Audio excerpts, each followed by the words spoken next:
a hacer una introducción y luego vamos a tener 3 sesiones con 2 ponentes y un debate en cada una de las sesiones, ¿vale? Sin más, yo creo que empezamos. La idea es que esto se publique y los que intervengamos tenemos que hablar a un micrófono, y para el debate hay un micrófono inalámbrico que iremos pasando para los que queráis intervenir. Como sabéis o deberíais saber, el debate va sobre las relaciones entre arquitectura y urbanismo, entre proyecto urbano, proyecto arquitectónico, bueno, que es un debate ya antiguo, pero que me parece que tiene sentido revivirlo en la situación actual. Y digo así, las relaciones entre arquitectura y territorio deben ser múltiples y en absoluto pueden funcionar como 2 hechos independientes, aunque en la práctica demasiadas veces se han tratado separadamente. Edificio, territorio y espacio público deben tener y permitir abundantes relaciones como accesos, cotas, rasantes, fachadas, pautas de ordenación, alineaciones visuales, percepciones, etc. Proyecto arquitectónico y proyecto urbano no son 2 procesos o productos distintos o separados, sino que deben ser proyectos íntimamente relacionados. Digo, cosas parecidas pasan entre el proyecto de ingeniería y proyecto urbano también. No solamente sucede con el proyecto arquitectónico, sino también con los otros artefactos que componen la ciudad. El dicho, el plan de urbanismo es una cortapisa al proyecto arquitectónico, una limitación a la creatividad, digo, es sin duda una afirmación interesada y generadora la mayoría de las veces de malas soluciones para la ciudadanía. Demasiadas veces un edificio se implanta en un lugar como una escultura encima de un pedestal, sin tener en cuenta su necesaria relación con la ciudad y el territorio. También demasiadas veces los planes o proyectos de urbanismo establecen pautas de ordenación sin conocer los procesos históricos que han generado el territorio que ya está ordenado y construido. Territorio tal como es en la actualidad. Y esos planes y proyectos que no entienden esto inducen la introducción de nuevas formas sobre el territorio que rompen su coherencia actual. Demasiadas veces estas situaciones se producen por falta de conocimiento, por falta de nuestro conocimiento, o lo que es peor, por pensar que nuestras ideas geniales, ocurrencias, deben pasar a la posteridad, sin importar el efecto que producen o lo que rompen en un lugar que ha venido siendo ordenado cuidadosamente en un prolongado proceso histórico. Proyecto arquitectónico y proyecto plan urbano territorial requieren basarse en una metodología rigurosa y cautelosa. Un aspecto clave de dicha metodología es considerar que no hay procesos ex novo. No ordenamos nunca ya, tampoco históricamente, pero se ha hecho muchas veces, hojas en blanco. No estamos construyendo nuevas cosas, siempre estamos reedificando, reordenando, reconstruyendo, porque ese territorio, ese espacio ya está utilizado por el hombre. Y por tanto, los proyectos arquitectónicos y urbano-territoriales tienen que considerarse procesos de revitalización, no de nueva construcción, de un territorio que es patrimonio a proteger y a mejorar. Hay muchos buenos ejemplos de nuevos edificios que se incardinan en su entorno y facilitan su mejora. Dejadme mostrar brevemente 2 buenos ejemplos de obras de Rafael Moneo.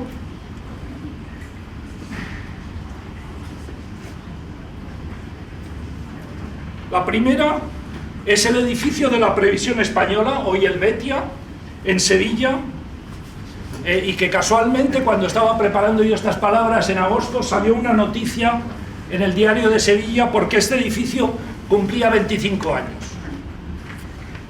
El titular de la noticia es el siguiente. El edificio está, como veis, muy cerca de la Giralda y de la Torre del Oro, en Sevilla.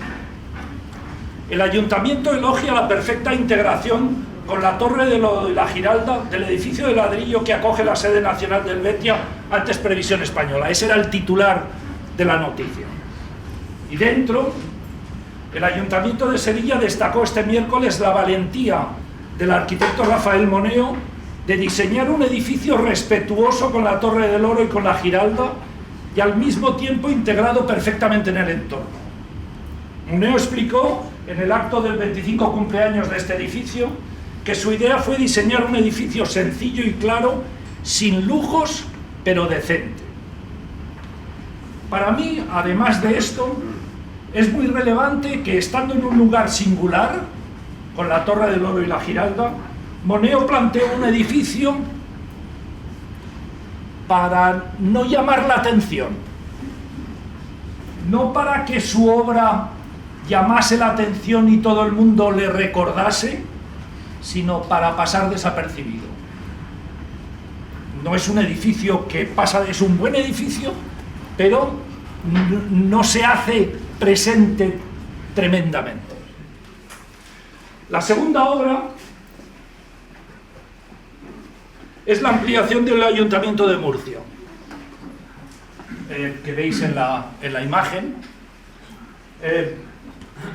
Este cuarto edificio y esta fachada completan los tres lados de la plaza del Cardenal Belluga en Murcia, una plaza clave con la fachada de la catedral, el edificio del Palacio del Obispo y una serie de edificios de vivienda, etcétera, bastante correctos. Es un sitio muy comprometido, complicado, clave para la ciudadanía de Murcia, y Rafael Moneo decide hacer un edificio que dialoga bien con la propia plaza y con sus edificios singulares, y donde la intervención es bastante, en mi opinión, es posible que ahí sea muy subjetivo, es bastante aséptica, una nueva fachada interesante, pero que no quita relevancia a las demás, que tiene algunas pautas de ordenación de las otras fachadas incluidas en su fachada y que, digamos, es respetuosa con su entorno, no compite con ellas. Hoy trataremos de debatir con vosotros y con nuestros 6 invitados cuáles deben ser las relaciones entre territorio, ciudad y arquitectura, entre proyecto arquitectónico y proyecto urbano territorial, dos caras de la misma moneda dirigidas a seguir, y enfatizo, seguir conformando el espacio de vida de la sociedad y de los individuos, a seguir conformando, no a conformándola ex novo, como veíamos antes. Dos actividades de gran relevancia que pueden mejorar o empeorar la vida de los habitantes. En mi opinión, hay dos aspectos relevantes en esta relación que tienen que ver con una correcta metodología para definir el proyecto arquitectónico y el proyecto territorial urbano, y la conveniencia de que proyecto arquitectónico y proyecto urbano no sean preponderantes, no se haga el uno sin el otro, no prepondere la arquitectura frente al urbanismo, por ejemplo. Sin estas dos premisas, las actuaciones sobre el territorio suelen a menudo conllevar aspectos claramente mejorables. Permitidme ahora poner 3 ejemplos de estas situaciones claramente mejorables.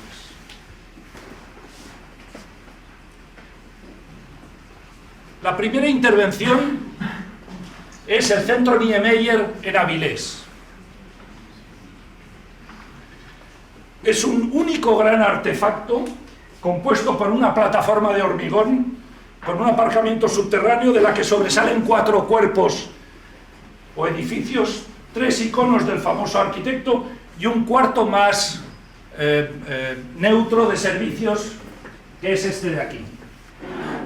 Y hay una pasarela, una más que pasarela, es un cobertizo entre dos de ellos, ¿no? Este artefacto, diría yo, es el resultado de un doble proceso. Primero, el arquitecto recibe el premio Príncipe de Asturias y como consecuencia decide regalar un proyecto. Segundo, Avilés, que presenta incertidumbres industriales. Avilés es el producto de la última industrialización española de gran empresa, con Ensidesa, en momentos, digamos, de la crisis anterior a la que habéis vivido recientemente, o hemos vivido recientemente, de los años 80, y entonces Avilés decide construirlo como un instrumento de revitalización de una parte industrial de su ría, al estilo de Bilbao con el Guggenheim y la operación Abando Ibarra. Este es el Guggenheim y toda esta es la operación Abando Ibarra. El Guggenheim y esta operación en Bilbao es un poco el ejemplo más llamativo, más conocido de transformación para mayor uso ciudadano de espacios en desuso, si queréis, espacios industriales portuarios. Digo que a imagen de esta intervención, pero sin gran parte del esfuerzo inversor complementario de revitalización del espacio portuario de Bilbao.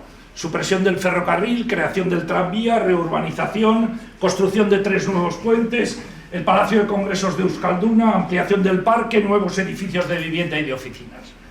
En Bilbao, digamos, no se construye solamente esto, sino que el parque se amplía otro nuevo trozo de ciudad, se suprimen barreras, etc. En Avilés se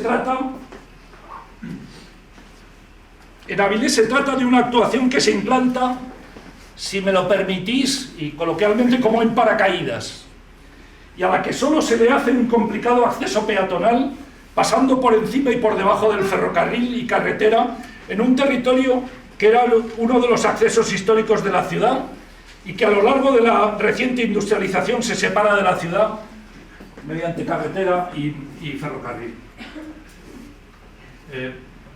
Por aquí hay esta nueva carretera, el ferrocarril, y este acceso es un acceso muy complicado que luego veremos en más detalle en alguna imagen. Está muy cerca del centro histórico, que es un hermoso centro de gran vitalidad y que ha sabido sobrevivir a las incertidumbres económicas de la ciudad. Mi impresión, durante las 3 veces que he estado en el centro Niemeyer, es que es visitado por pocas personas, la mayoría de fuera de Avilés, muchos de ellos arquitectos, y que cumple solo una función adecuada cuando hay alguna buena exposición. La vida cotidiana de los avilesinos no ha cambiado con este artefacto, y es un lugar que no ha pasado a formar parte de sus actividades cotidianas. Su deficiente articulación con el resto de la ciudad ha influido potentemente, pero además el propio espacio, en mi opinión, es inadecuado en el ambiente del norte de España. Una gran superficie dura sin árboles, de color preponderantemente blanco, fuera de escala. Este es el centro Niemeyer. Este es el centro histórico de Avilés. Es tan grande como todo el centro histórico de Avilés. Fuera de escala hay muchos más, etcétera. Permítanme hacer una comparación que a lo mejor no es totalmente pertinente, ¿no? Es como quien tiene una joya muy valiosa. Digo, el proyecto en sí es valioso, que no se puede poner por razones de seguridad, y que la tiene guardada en una caja de seguridad, en un banco lejos de su casa, y es complicado ir a verla, ir a admirarla, ¿no? Es sin duda una mala inversión. En este caso hubiese faltado un plan urbano con sus correspondientes inversiones y transformaciones de ese espacio, y aún así posiblemente el proyecto arquitectónico no hubiese sido adecuado. El acceso, veis que este es un eje histórico que se transforma, digamos, con la industrialización de este espacio de aquí, pero que era uno de los accesos a la ciudad. De hecho, aquí había un mercado y esta plaza era la plaza del mercado. Y en esta plaza se hace un artefacto complicado, bello plásticamente si queréis. Uno tiene que subir unas escaleras, hacer luego este itinerario, este de aquí, bajar y bajar escaleras o bajar rampa para pasar carretera y ferrocarril. Y luego pasar este puente y pasar por debajo de esta carretera para llegar al centro de Niemeyer. Un lío. La segunda, bueno, ahí se ve un poco el hecho. Esa es la entrada al centro de Niemeyer.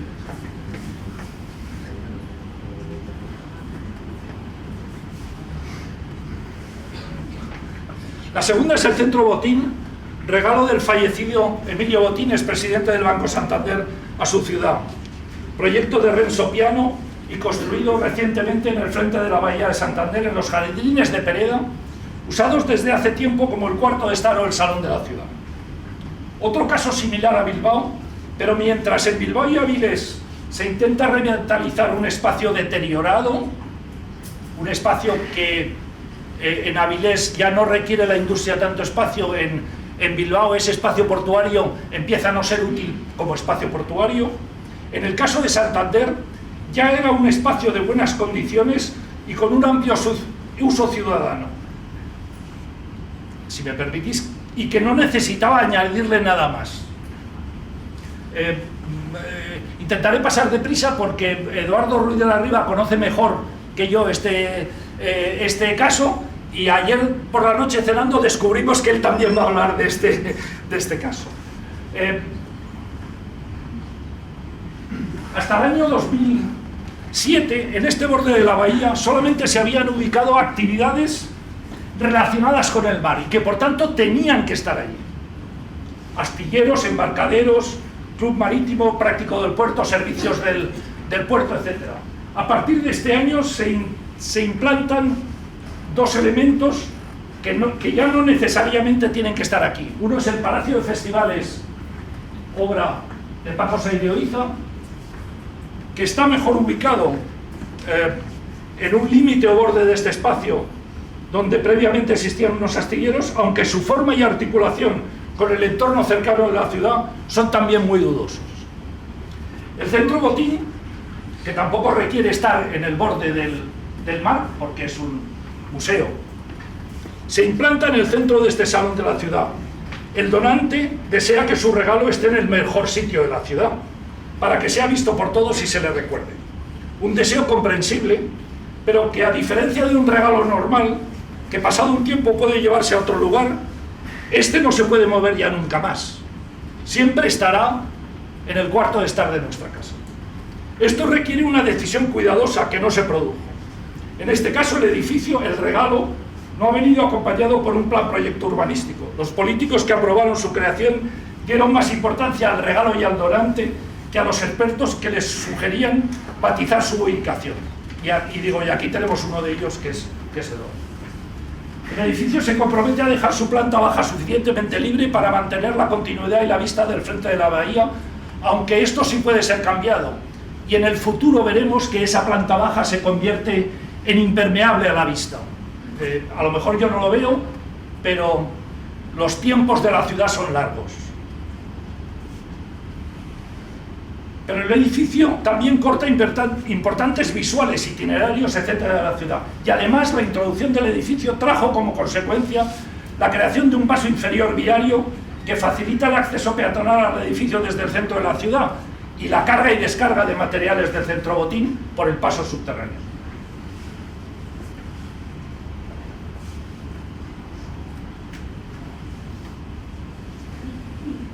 Pero este paso inferior también facilita que más vehículos accedan al centro de la ciudad, un gran error, y convierte en no traspasable para los peatones una longitud mayor que la que facilita el acceso al Centro Botín.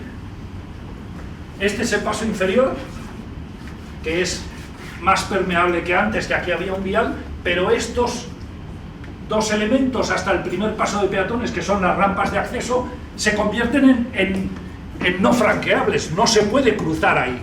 Y eso es un deterioro importante de la relación entre la ciudad y el frente del mar. Y además convierte en un fondo de saco esta importante calle de la estación de Santander, Calderón de la Barca. Vale. En este caso el edificio es demasiado pequeño para ser un buen museo y demasiado grande como pieza arquitectónica en su entorno. Otras posibles críticas son los numerosos pilares, las 3 escaleras, el ascensor, la cantidad de cosas que suceden en la planta baja. Y las visiones que interrumpen, por ejemplo, desde este frente del mar, ya no se ven los picos de Europa, que antes se veían desde la ciudad.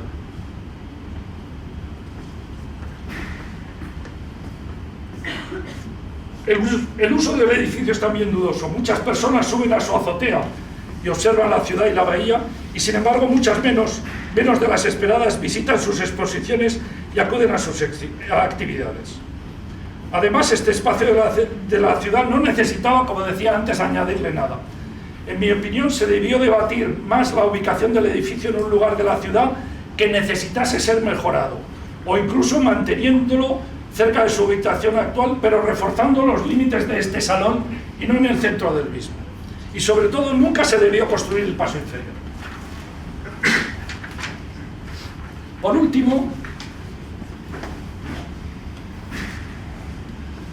finalizaré con un caso de arquitectura más estándar. Hemos hablado de arquitectura singular en estos dos casos, y un mal plan de urbanismo. Se trata del Boulevard de la Naturaleza en el ensanche de Vallecas, un vial de gran anchura y que no cumple un gran papel de paso de vehículos, sino más bien de salón público, de espacio público. Es este gran salón de aquí. Un espacio en el que se ha realizado una gran plantación de árboles y que en el futuro es posible que tenga un carácter un poco distinto. De las cosas que podría comparar, además de la densidad de edificación, etcétera, quisiera hablar de los accesos del espacio público al espacio privado, al espacio edificado. Y voy a compararlo con un trozo de la calle Hernán Cortés de Santander, que evidentemente tiene una situación distinta porque está mucho más en el centro de la ciudad, pero fijaros que aquí, en 470 metros, hay solo 5 accesos. Aquí no hay ningún acceso, aquí tampoco hay ningún acceso, aquí solamente hay un acceso de coches, aquí hay solamente 2 accesos a 2 tiendas, y aquí hay 2 accesos muy juntos de coches y de peatones. En el caso de Hernán Cortés, fijaros la cantidad de accesos que hay. 38 accesos en una longitud un poquito más pequeña, 400 y pico metros arriba y 300, casi 400 abajo. Claro, el acceso entre espacio público y edificio es uno de los lugares donde pasan cosas en el espacio público. Si no hay accesos, es como si aquí tuviésemos una pared.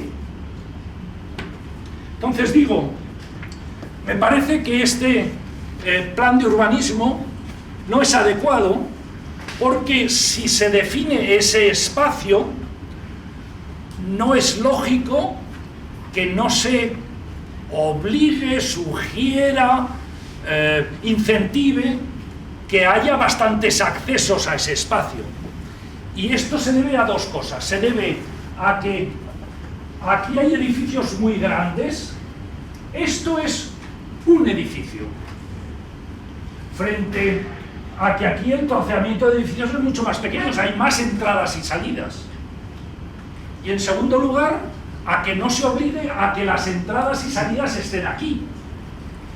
Es ilógico, es una decisión que o no se genera ese espacio por el plan de urbanismo, y si se genera ese espacio se debería favorecer o obligar a que hubiese más accesos a ese espacio. No tiene mucho sentido hacer un espacio que luego no se va a transitar, a acceder por él.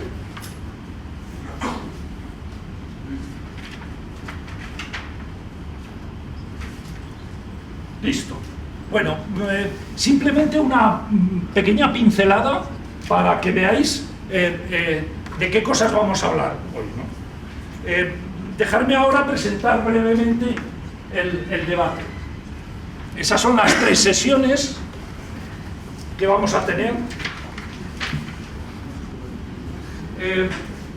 A ver, quizás varias cosas adicionales.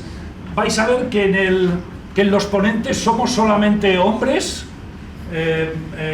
No he conseguido que ninguna de las 3 mujeres que invité pudiesen venir y decidí que, bueno, que tampoco se trataba de ser políticamente correcto y perdón por ese tema. En segundo lugar, vais a ver también que todos los ponentes tenemos bastantes años. De hecho, yo me voy a jubilar este año y los demás están ya, se acaban de jubilar. La idea también con ello es traer personas que puedan decir lo que quieran, que con su experiencia, etcétera, ya no tienen que ser políticamente correctos. Entonces, me ha parecido que era un criterio que estaba bien. En la primera sesión, la que va a empezar en 2 minutos, intervendrán Eduardo Ruiz de la Riva y Isabel Izaguirre, 2 estudiosos de leer el territorio, de entender las pautas por las que el territorio se ha ido ordenando y por tanto saber cómo intervenir. En Cantabria se decía, cuando yo llegué por ahí en el año 77, que los núcleos pequeños de Cantabria estaban desordenados, que no había una ordenación. Y entonces se introducían en los planes de urbanismo propuestas de ordenación que no tenían nada que ver con lo que había sido aquello, ¿no? Eduardo ha dedicado su vida a entender la ordenación de estos núcleos y por tanto saber cómo se puede intervenir. Es como si un cirujano cardiovascular no supiese nada del corazón, ¿no? Y le dejásemos que nos operase. Joder, yo no le dejaría que me operase, ¿no? Entonces, al territorio le pasa lo mismo.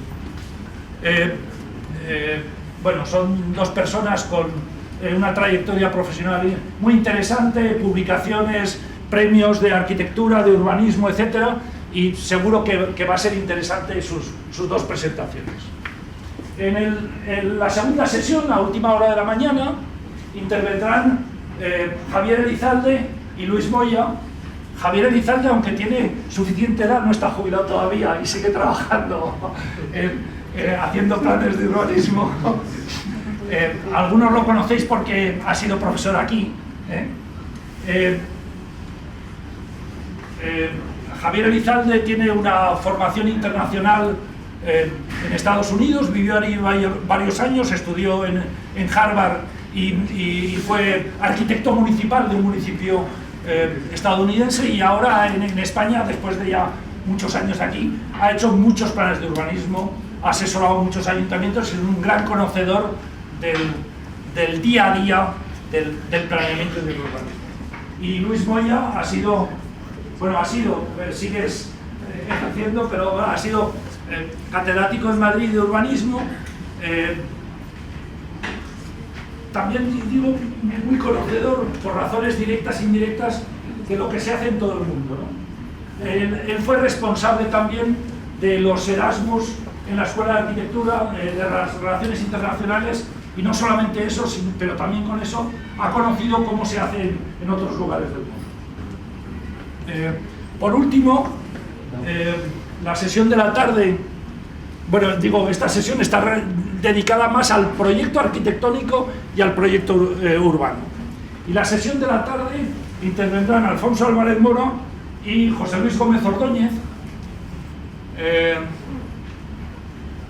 2 personas muy singulares.